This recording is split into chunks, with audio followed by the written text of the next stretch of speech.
Hey, good afternoon, everybody. This is Michael Workman with Resin Market Moves. Today is Saturday, April 4th.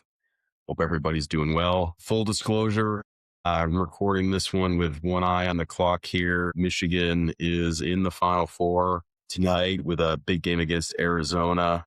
Absolutely, we'll be checking in with that one. Two of the best defensive teams in the country. I think it's going to be a great game. But before we get to tip off, we need to talk about the North American resin market because what's actually happening right now maps pretty well to what Dusty May's team has been doing all tournament.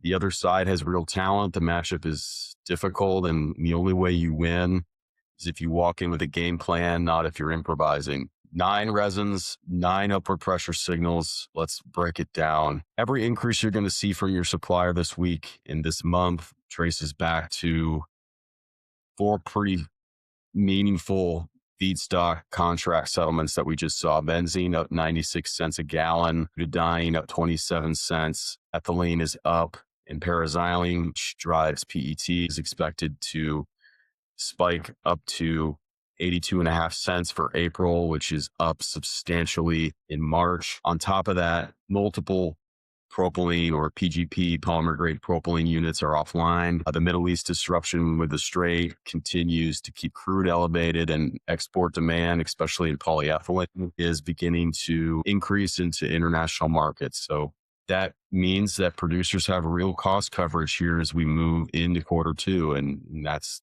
the honest read of the data. But what you need to keep in mind alongside of that is that downstream demand remains very soft. Consumer sentiment fell 5.8% in March. Automotive is continuing to run below prior year in terms of builds there, and housing and construction are showing weakness right now.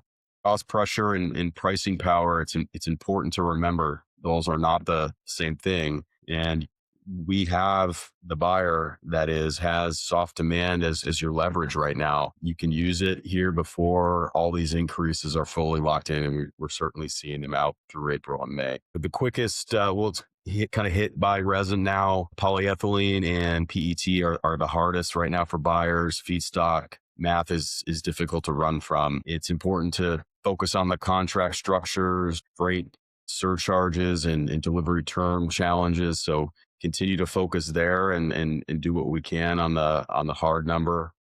PVC supply is fairly tight with 21 days of inventory. We are seeing producers target 7 cents a pound in April, with a good outcome being if we land closer to 4. Polypropylene, with those PDH units remaining offline simultaneously, we're in a really challenging spot. There is some exposure here in April on PGP. It's important to know what that looks like. And in the other engineered resins, it's where we really have documented pushback ground.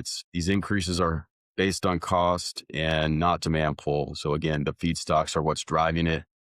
Push on the downstream demand data when you're looking to challenge these increases. Now, here's the thing. Back to tonight's game, Michigan didn't get to the Final Four by reacting.